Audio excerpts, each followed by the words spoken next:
The guest is attorney Michael McDonald from Tennessee State University, and the topic is Making It in Higher Education, College Life 101, a book that Dr. McDonald has recently published.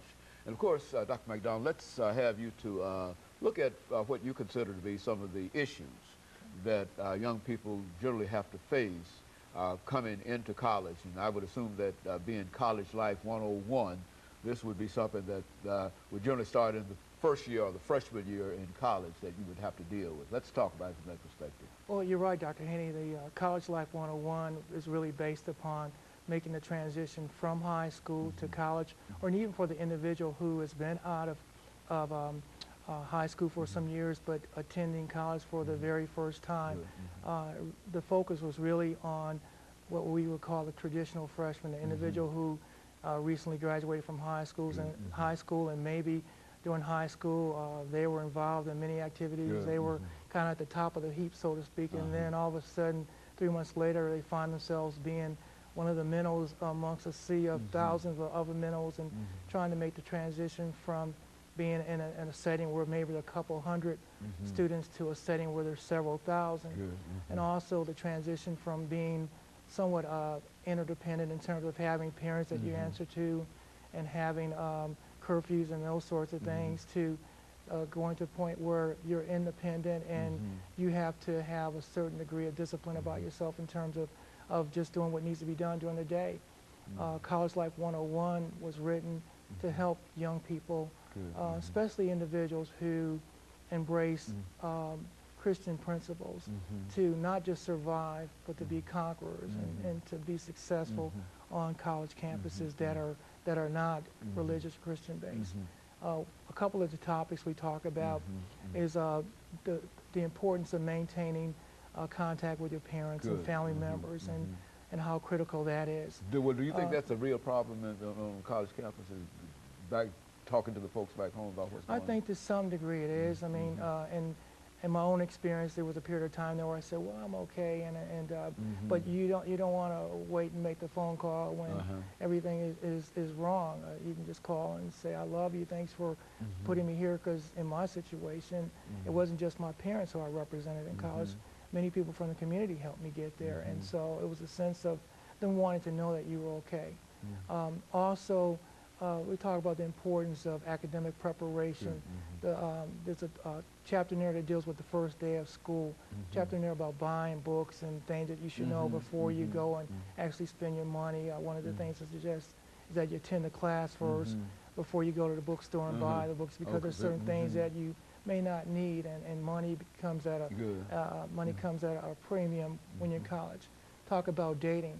Talk about domestic violence that does occur on college campuses. People would be surprised to learn that there are, in fact, those sorts of issues on campus. We talk about safety. We talk about security issues. We talk about hygiene issues.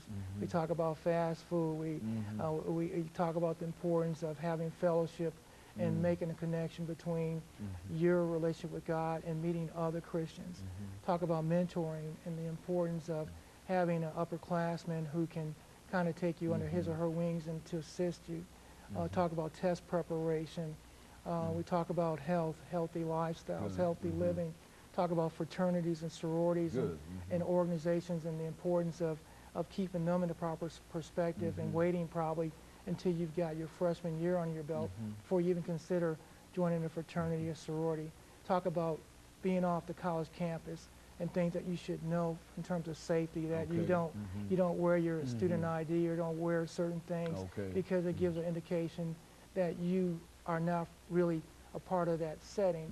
We talk about the buffer zones between colleges and the neighborhoods that buffer colleges, and the importance of young people understanding that once they step off the college campus, it's a completely different world. We spent some time talking about what happens if you're stopped by the police. How do you handle a traffic stop in the event the police stop you? Things that you need to know. Talk about first aid. We talk about travel. We talk about anything you can think of. We talk about credit card counseling. The importance that a lot of young people, when they first get to campus, the credit card agencies spend a lot of time targeting college people, and they don't know how to handle credit. And so in the book we talk about credit and being wise in terms of spending, and the importance of staying away from plastic, and the importance of making sure that they have a budget. Time management, we talk about that also. Okay, and so almost it's just a practical guide in terms, and of course that's how to succeed in college and etc. There are over 70 different topics that we talk about in the book. Initially, the book started off somewhere between 380 pages, and and it ended up being 268 pages. And the publishers just suggest that we come out with College Life Part 2, or come out with a second volume to take up some other issues. And it covers that many issues. Yes, now, what are some of the health issues that you find when you deal with students on college campuses?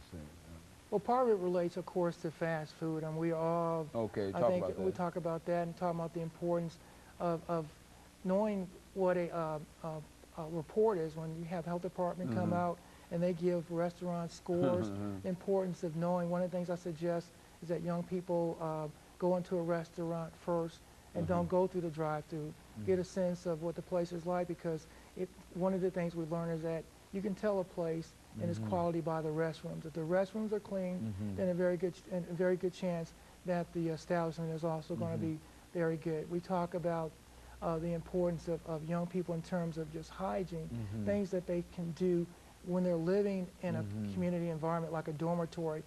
Something as basic as, you don't walk around with, in the shower without slippers or flip-flops, something on your feet. That's a clear way to, develop athlete's foot. There are a lot of things we talk about in terms of washing your hands, and the importance of washing your hand on a daily basis. We might think anything of it, but that is one of the clearest transmissions for young people when it comes to mononucleosis and some of these other diseases or conditions that are unique to college campuses. Okay. Well, Attorney McDonald, we're getting ready for our second commercial break, and since you've talked about so many things that you've talked about, I think what would be quite interesting in the last segment is to get into some of the research that you had to do in reference to this, because you talk about hygiene, you talk about this, and et cetera, and et cetera.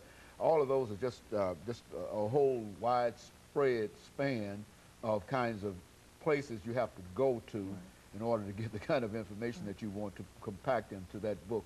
And of course, when we come back, we want to give you an opportunity to talk about your research efforts in turn, and bringing that book from where you started to a final product.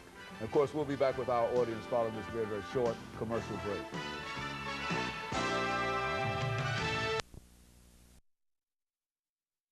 The topic is making